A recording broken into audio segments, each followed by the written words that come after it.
இதை போல் ஒரு சிக்கன் பொடி மாசு செஞ்சு சாப்பிட்டீங்கன்னா இதுக்கு நீங்கள் அடிமையாயிடுவீங்க. ஏன்னா டேஸ்ட்டு அந்த அளவுக்கு அட்டகாசமாக இருக்கும். இந்த சிக்கன் பொடி மாஸ் சப்பாத்தி கூட வச்சு சாப்பிட்லாம், ரொம்பவே நல்லா இருக்கும். வாங்க ரொம்ப ஈஸியாக எப்படி செய்யுதுன்னு பார்க்கலாம். இப்போ ஒரு மிக்ஸி ஜார் வச்சுக்கலாமா. நான் 1/2 கிலோ சிக்கன், எலும்பு இல்லாத சிக்கனாக வாங்கியிருக்கேன். இதை போல் வாங்கிக்கோங்க. வாங்கி நல்லா கழுவி வடிகட்டி எடுத்து வச்சுக்கோங்க. நல்லா தண்ணி இல்லாமல் வடிகட்டிடுங்க. இப்போ ஜாரில் சேர்த்துடலாம். இப்போ இது ஒன்றும் பாதியமாக கொரகொரப்பாக அரைச்சி எடுத்துக்கோங்க. பாருங்கள், இந்த அளவுக்கு ஒன்றும் பாதியமாக இருக்கணும். 2 சுற்று சுற்றினாலே போதும், இந்த அளவுக்கு வந்துடும். அதே போல் தண்ணி இல்லாமல் சுத்தமாக தண்ணி இருக்கக்கூடாது, அந்த அளவுக்கு வடிகட்டிடணும். இப்போ ஒரு கடாய் வச்சுக்கலாம். கடாய் சூடானதும் ஒரு 2 டேபிள் ஸ்பூன் அளவுக்கு எண்ணெய் சேர்த்துக்கலாம். எண்ணெய் சூடானதும் கொஞ்சமாக ஜீரகம் சேர்த்துடலாம். 150 கிராம் சின்ன வெங்காயம் எடுத்து 2 கட் பண்ணி வச்சுருக்கேன். பெரிய சைஸாக இருந்தால் 2 கட் பண்ணிக்கோங்க. ரொம்ப சின்ன வெங்காயமாக இருந்தால் நீங்கள் முழுசாகவே சேர்த்துக்கலாம். இப்போ வெங்காயம் சேர்த்துக்கலாம். ஃபஸ்ட்டு வெங்காயம் சேர்த்துட்டு நல்லா வதக்கிடுங்கம்மா. இந்த டிஷ்ஷுக்கு முடிஞ்ச வரல நீங்கள் சின்ன வெங்காயம் சேர்த்துக்குங்க, ரொம்ப நல்லாயிருக்கும். வெங்காயம் இந்த அளவுக்கு வதங்கி வர டைமில் ஒரு தக்காளி எடுத்து பொடியை நறுக்கிடுங்க. இதை சேர்த்துக்கலாம். தக்காளி அதிகமாக சேர்க்காதீங்க, கம்மியாகவே சேர்த்துக்குங்க. தக்காளியும் சேர்த்து ஓரளவுக்கு நல்லா ஃபஸ்ட்டு வதக்கிடலாம். தக்காளி இந்த அளவுக்கு வதங்கினா போதும், ரொம்ப மசிய வதங்கணும்னு கிடையாது. இந்த டைமில் நம்ம அரைச்சி வச்சுருக்க சிக்கன் இதையும் சேர்த்துக்கலாம். சிக்கன் சேர்த்துட்டு ஒரு 4 நிமிஷத்துக்கு நல்லா ஃபஸ்ட்டு வதக்கிடுங்க. மீடியமான தீயில் அப்படியே இருக்கட்டும். பாருங்கம்மா, 4 நிமிஷம் ஆயிருக்கு, பார்க்கலாம். பாருங்கள், சிக்கனில் இருக்க தண்ணி வந்திருக்கு பாருங்கள். வெளியே எவ்வளோ தண்ணி இருக்குது பாருங்கள். இத்தனைக்கும் நம்ம வடிகட்டிட்டு தான் அரைச்சோம், இருந்தாலும் தண்ணி நிறைய வந்திருக்கு பாருங்கள். அதே போல் சிக்கனும் கொஞ்சம் நல்லா வெந்திருக்கு. இஞ்சி பூண்டு பேஸ்ட்டு 2 டீஸ்பூன் சேர்த்துக்கலாம். இதை சேர்த்துட்டு நல்லா கலந்து விட்டுருங்க. ஃபஸ்ட்டு இந்த டைமில் நம்ம மசாலா சேர்த்துக்கலாம். 1 டீஸ்பூன் அளவுக்கு மிளகாய் தூள் சேர்த்துக்கலாம். 1 டீஸ்பூன் மல்லித்தூள் சேர்த்துக்கலாம். 1/2 டீஸ்பூன் ஜீரகத்தூள், 1 டீஸ்பூன் கரம் மசாலா சேர்த்துக்கலாம். கொஞ்சமாக மஞ்சத்தூள், கூடவே தேவையான அளவு உப்பு, இதெல்லாம் சேர்த்துட்டு நல்லா மிக்ஸ் பண்ணிவிடுங்க. நீங்கள் தண்ணியே சேர்க்க வேண்டியது வராது, ஏன்னா இந்த சிக்கனில் இருக்கிற தண்ணியே நல்லா வெந்து வந்துடும். சப்போஸ் உங்களுக்கு ரொம்ப ட்ரையாக இருக்குன்னா கொஞ்சமாக தெளித்து விட்டுக்குங்க. இந்த அளவுக்கு நல்லா கலந்துட்டு இப்போ கொஞ்சமாக தண்ணி தெளிச்சிக்கலாம். அதிகம் தேவையில்ல, இந்த அளவுக்கு தண்ணி எடுத்து இப்படி தெளித்து விட்டுருங்க. ஒரு 3லேருந்து 4 நிமிஷத்துக்கு அப்படியே மூடி வைக்கலாம். அடுப்பத்தையே ஃபாஸ்ட்டாக வைக்காதீங்க. 3 நிமிஷம் ஆயிருக்குமா, பார்க்கலாம். இப்போ நல்லா கலந்து விட்டுருங்க. இந்த அளவுக்கு நல்லா கலந்து விட்டுட்டு இப்போ சிக்கன் இப்படி சுற்றி தள்ளி விட்டுருங்க. இதில் நான் முட்டை சேர்க்க போகிறேன். உங்களுக்கு முட்டை சேர்த்துக்கிறதுனா சேர்த்துக்கலாம், இல்லைன்னா தேவையில்லைன்னா விட்டுடலாம். நீங்கள் இதை அப்படியே கலந்து விட்டு நீங்கள் இறக்கிடலாம். கருவேப்பிலை, கொத்தமல்லி எல்லாம் சேர்த்து அடுப்பத்தையே குறைச்சி வச்சுருங்க. 4 முட்டை எடுத்துருக்கேன். உங்களுக்கு எத்தனை முட்டை தேவைப்படுதோ நீங்கள் அதுக்கேற்ற மாதிரி சேர்த்துக்கலாம். முட்டை சேர்த்துட்டு அது மேலவே லைட்டாக உப்பு சேர்த்துருங்க. 1/2 டீஸ்பூன் அளவுக்கு பெப்பர்.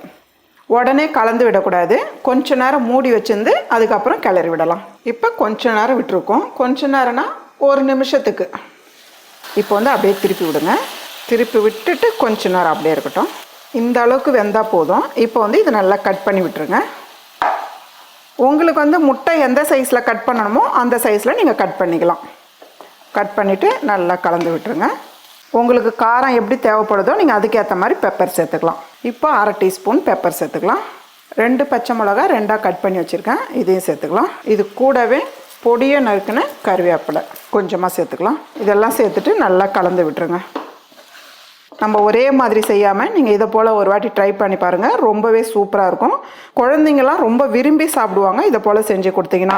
இந்த அளவுக்கு நல்லா கலந்து விட்டுருங்க. பார்க்குறதுக்கு எவ்வளோ அருமையாக இருக்குது பாருங்கள். சிக்கன் எடுத்தால் நீங்கள் ஒரு முறை இதை போல் ட்ரை பண்ணி பாருங்கள், ரொம்பவே சூப்பராக இருக்கும். கூடவே பொடியை நறுக்குன்னா கொத்தமல்லி. அவ்வளோதாம்மா, நல்ல ஒரு டேஸ்டான அதே போல் ரொம்ப ஈஸியாக சிக்கன் பொடி மாஸ் ரெடி. இந்த ரசம் செய்யறதுக்கும் டிஃப்ரெண்ட்டாக இருக்கும், அதே போல் சாப்பிட்றதுக்கும் டிஃப்ரெண்ட்டாக இருக்கும். சூடான சாதத்தில் நிறைய ரசம் ஊற்றி நல்லா பிசைஞ்சி சாப்பிட்டு பாருங்கள், நல்ல ஒரு அட்டகாசமாக இருக்கும். இப்போ ரொம்ப ஈஸியாக எப்படி செய்யுதுன்னு பார்க்கலாம். இப்போ ஒரு மிக்ஸி ஜாரில் 1 டேபிள் ஸ்பூன் அளவுக்கு மிளகு சேர்த்துடலாம். கூடவே 1 டேபிள் ஸ்பூன் அளவுக்கு ஜீரகமும் சேர்த்துடலாம். மல்லி 1 டேபிள் ஸ்பூன் அளவுக்கு சேர்த்துக்கலாம். கூடவே 1 காஞ்ச மிளகாய். இதை நல்லா ஒரு பவுட்ரு பண்ணி எடுத்துக்கலாம். பாருங்கள், இந்த அளவுக்கு கொரகொரப்பாக அரைச்சி எடுத்துக்கோங்க, ரொம்ப நைஸாக அரைக்காதீங்க. நான் ஒரு சின்ன நெல்லிக்காய் சைஸு புளி எடுத்து ஒரு 10 நிமிஷம் ஊற வச்சுருக்கேன். இதை நல்லா கரைச்சி வடிகட்டி எடுத்துக்கலாம். இப்போ ஒரு பாத்திரத்தில் நம்ம வடிகட்டி எடுத்துக்கலாம். புளி திப்பி இல்லாத அளவுக்கு நல்லா வடிகட்டிடுங்க. இது கூடவே நல்லா ஒரு பழுத்த தக்காளியை எடுத்து பொடியை நறுக்கி வச்சுருக்கேன், இதை சேர்த்துடலாம். கூடவே கொஞ்சமாக கொத்தமல்லி சேர்த்துக்கலாம். கருவேப்பிலையும் கொஞ்சமாக சேர்த்து ஃபஸ்ட்டு நல்லா கரைச்சிடுங்க. தக்காளி வந்து ரொம்ப மசியாக கரைக்கணும்னு இல்லை, ஓரளவுக்கு தக்காளி இருக்கிறது தெரிஞ்சால் போதும். உங்களுக்கு வந்து எவ்வளோ ரசம் தேவைப்படுதோ நீங்கள் அதுக்கேற்ற மாதிரி புளி சேர்த்துக்கலாம், தக்காளி சேர்த்துக்கலாம், தண்ணியும் கூடுதலாக சேர்த்துக்கலாம். இப்போ ஒரு கடாய் வச்சுக்கலாமா. கடாய் சூடானதும் 1 டீஸ்பூன் அளவுக்கு எண்ணெய் சேர்த்துடலாம். பாருங்கள், எண்ணெய் நல்லா சூடானதும் 1/2 டீஸ்பூன் அளவுக்கு கடுகு உளுந்தம் பருப்பு சேர்த்துக்கலாம். கடுகு வந்து நல்லா வெடிக்கிட்டோமா. கூடவே 3 காஞ்ச மிளகாய் கட் பண்ணி சேர்த்துக்கலாம். காரம் உங்களுக்கு எப்படி தேவைப்படுதோ நீங்கள் அதுக்கேற்ற மாதிரி சேர்த்துக்கலாம். ஒரு 6 பல்லு பூண்டு எடுத்து தட்டி வச்சுருக்கேன், தோல் எடுக்காமல் தட்டி வச்சுக்கோங்க. இதையும் சேர்த்துடலாம். கூடவே 1/4 டீஸ்பூன் அளவுக்கு பெருங்காயம் சேர்த்துடலாம். பூண்டு பெருங்காயம் இதெல்லாம் சேர்த்து லைட்டாக வதக்கி விடுங்க. பூண்டோட மனம் நல்லா வரணும். பாருங்கள், இந்த அளவுக்கு செவந்து வந்ததும் நம்ம அரைச்சி வச்சுருக்க மிளகு சீரகம் பவுட்ரு இதை சேர்த்துடலாம்.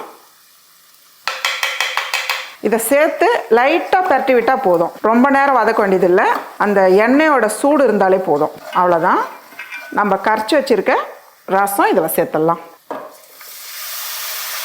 இது கூடவே ஒரு 5 சிட்டிக்கு அளவு மஞ்சத்தூள் சேர்த்துடலாம். 1 டேபிள் ஸ்பூன் அளவுக்கு உப்பு சேர்த்துடலாம். சேர்த்து நல்லா மிக்ஸ் பண்ணிவிடுங்க.